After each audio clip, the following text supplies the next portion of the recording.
नमस्कार दोस्तों, मैं आप सबका आसान भाषा में स्वागत करता हूँ। देखिए, हमने हमारे प्रीवियस वीडियो में जो भी सीखा था ना, उसका हम जल्दी से क्विक रिवीजन कर लेते हैं कि हमने गामा फंक्शन में प्रीवियस वीडियो में क्या-क्या सीखा। तो देखो, हमने सबसे पहले क्या देखा?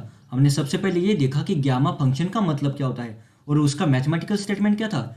Integration from the limit 0 to infinity e raise to minus x times x raise to n minus one d x is equal to gamma of n. Okay, यहाँ पे आपको जो भी सिंबल दिख रहा है ना, इसे हम क्या बोलते हैं? Gamma of n. ओके, इसके बाद हमने बेसिक प्रॉपर्टीज देखी कि गैमा ऑफ वन की वैल्यू क्या होती है? वन। उसके बाद हमने ये देखा कि gamma of n plus one का सोल्यूशन क्या होता है? N times gamma of n. उसके बाद हमने ये देखा कि gamma of n plus one का ही सोल्यूशन क्या होता है? एन फैक्टोरियल, या फिर आप ऐसे भी बोल सकते हो कि n times gamma of n is equal to n factorial. Okay, ये दोनों बातें सेम ही है। उसके बाद हमने ये देखा कि gamma of one by two की वैल्यू क्या होती है? Under root of pi. Okay, कुछ इस प्रकार हमने हमारे प्रीवियस वीडियो में ये बेसिक्स देखे थे और इसके ऊपर कुछ क्वेश्चन को सॉल्व करने की कोशिश की थी। अब आज के इस वीडियो में हम क्या करेंगे? आज के इस वीडियो में हम इसी गैमा फंक्शन के बेसिक प्रॉपर्टीज के ऊपर इन्हीं बेसिक फॉर्मूलाज का यूज करते हुए और कुछ क्वेश्चंस को सॉल्व करने की और समझ के लेने की कोशिश करेंगे। देखिए, इस क्वेश्चन में हमें क्या बोला है? Evaluate the integration of root x times a raise to cube root of x, और यहाँ पे नेगेटिव साइन है, विथ रिस्पेक्ट टू एक्स, और इसके लिमिट्स क्या है? From zero to infinity. Okay, अब देखो यहाँ पे हमें जो भी गिवन क्वेश्चन दिया है ना, जो भी गिवन इंटीग्रेशन का फंक्शन है, इसे देखते ही हमें समझ में आ रहा है ना कि इस क्वेश्चन को हम with the help of gamma function solve कर सकते हैं। क्यों?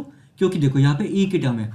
ओके, यहाँ पे ई की टर्म है ना, तो देखो हमारा स्टैंडर्ड गामा फंक्शन का फॉर्मूला क्या है?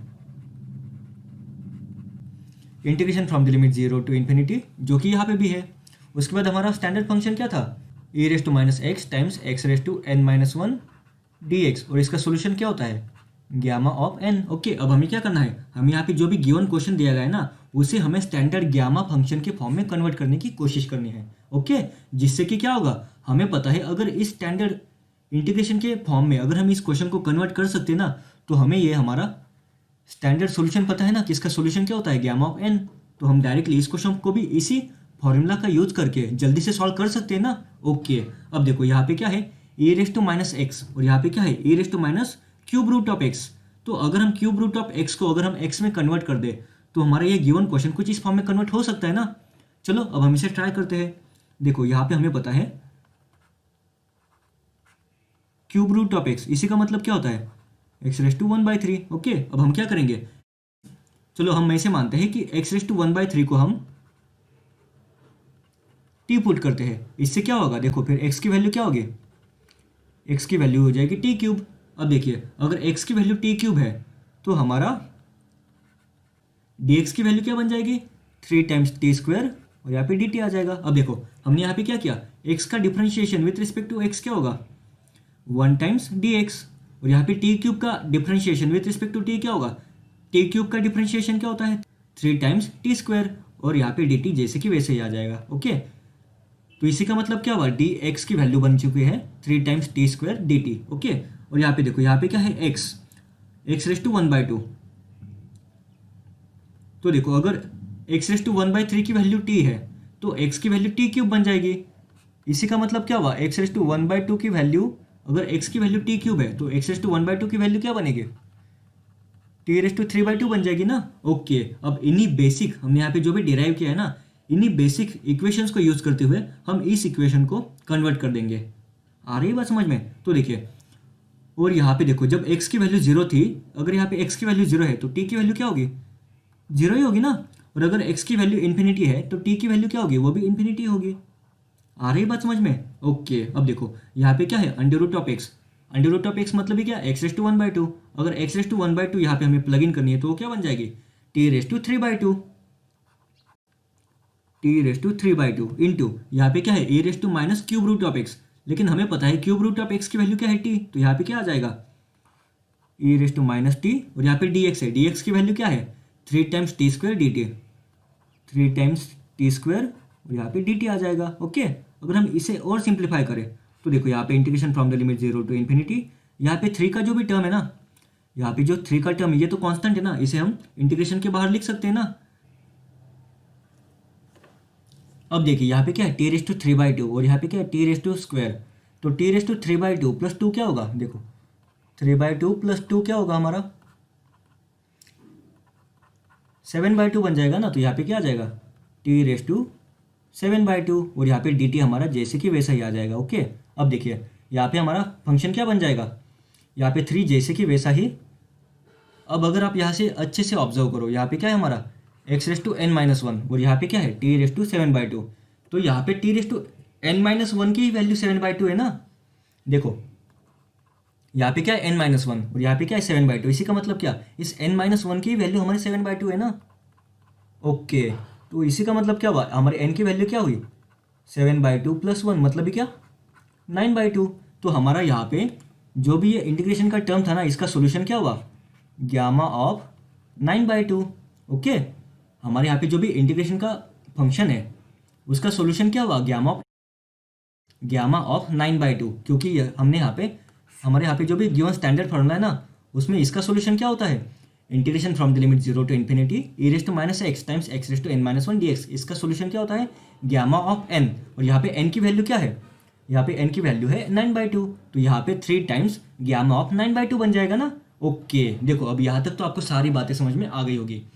अब हमें गामा ऑफ 9/2 इसको भी तो सॉल्व करना पड़ेगा ना। अब इसे हम कैसे सॉल्व करेंगे, देखिए हमें बेसिक प्रॉपर्टी पता है कि गामा ऑफ n+1 का सोल्यूशन क्या होता है n times gamma of n। तो यहाँ पे क्या है 9/2, तो 9/2 को हम ऐसे भी लिख सकते हैं ना कि 7/2 + 1। तो गामा ऑफ 7/2 + 1 का सोल्यूशन क्या होगा, यहाँ पे n की वैल्यू क्या है 7/2, तो n into gamma of n मतलब ही क्या 7/2 टाइम्स गामा ऑफ 7/2, कुछ इस प्रकार बन जाएगा। अब आपको इसके आगे इसे सॉल्व करके गामा ऑफ 7/2 की वैल्यू निकालनी है। ओके, लाइकवाइज आप इसे जब सॉल्व करोगे ना तब आपका सोल्यूशन क्या आएगा, देखो मैं आपको इसका एक सिंपल सा शॉर्टकट बताता हूँ। यहाँ पे क्या है 9/2, यहाँ पे क्या है हमारा 9/2। तो हमें क्या करना है, देखो 9/2 से अगर हम 1 माइनस करें, अगर हम इस 9/2 से 1 माइनस करें तो क्या बनेगा हमारा 7/2 बचेगा ना।